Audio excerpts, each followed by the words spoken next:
Today I will be teaching you how to receive payments in your Airbnb. Let us get started. Before you can receive payments, you must set up a payout method. To do this, click on your profile picture on the top right, select Account, Payments and Payouts.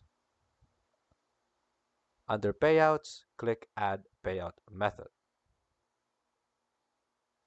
Choose your preferred payout method, which is PayPal, bank account, or Payoneer.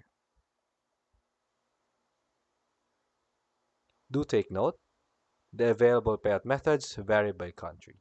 Check Airbnb's Help Center for country-specific options.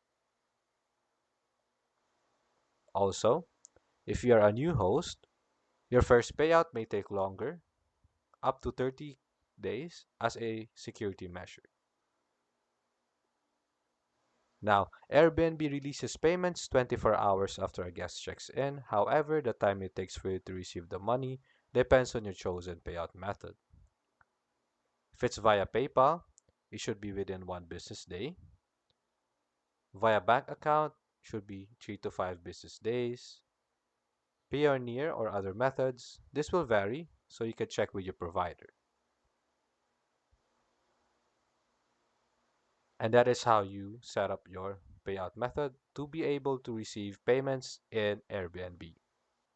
If you like this video or if you want more videos like this, click the subscribe button, don't forget the bell, and kindly like the video. See you next time.